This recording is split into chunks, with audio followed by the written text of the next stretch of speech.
Every person has their own way of processing information. For me, it's color-coded charts with columns for the date, time, location, event, and Bates number. Making these charts, though helpful, are extremely time-consuming, especially when it includes the finer details of a case. This became extremely evident after my first assignment and led to the only negative feedback I received from my supervisors: improve time management. Allison told me that though the charts are helpful for trial, I will never have 4 hours to spend on a case because of the massive caseload.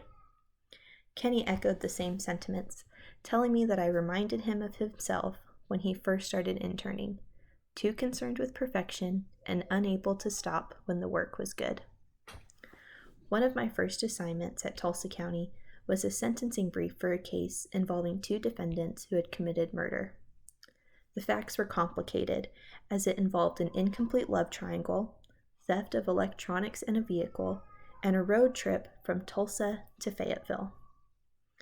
As I was developing the timetable, I became fixated on accuracy. I wanted to find the holes in their recollection of events compared to location evidence, cell phone pings, credit card charges, every timestamp. It was the end of the day, and a few minutes past 5 when Kenny walked by my office and saw me looking at a map. Wondering why I was still there, he came in. I explained that one timestamp for a credit card had to be inaccurate, as it would have required the defendants to backtrack on their trip and did not coincide with their testimonies. I showed him the map and my massive timeline. His eyes widened before simply stating, "Broad strokes, you're out on the leaves." I smiled, trying to understand why these minute details were of no significance, and made a mental note. Don't get out on the leaves. Got it.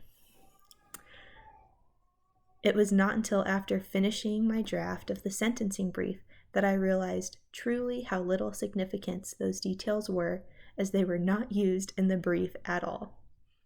I was indeed out on the leaves, fixated on a timestamp, when all I needed to know was that they fled Tulsa in a stolen vehicle, used stolen credit cards and electronics to transfer money, and were found at a Whataburger on MLK Boulevard.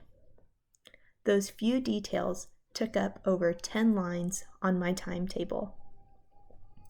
After submitting the brief, I shared with Kenny how I took to heart what he said about not getting out on the leaves and making broad strokes, as I did not use the timestamps or even all the different stops made on their trip in the sentencing brief. They were of no significance. He gave me a knowing smile and said, "It just takes reps." I assured him that on my next assignment I would do better managing my time and not get out on the leaves.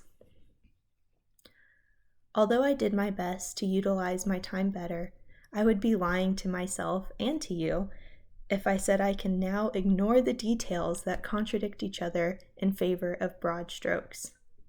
It is a genuine struggle for me not to timestamp each step along the way in a color-coded chart. However, I learned a lot from this one assignment. I do not need every second accounted for so long as I can tell the story of what happened and back it up with evidence. At the end of my externship, I explicitly asked each attorney how they manage their caseload and remember the details of each individual case. Kenny and Allison stated they keep the information in their head. No charts needed. When my eyes widened, Allison explained that because SVU, the Special Victims Unit, works with victims so egregiously harmed, you remember their stories, their names, and the suffering they've endured. It just doesn't leave you.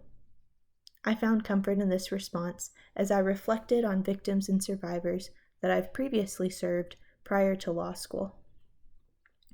Going forward, I know I'll still make charts to track facts. That's how I process things, color coordination. However, I will not allow myself to fixate.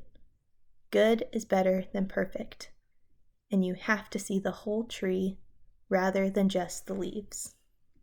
Thank you.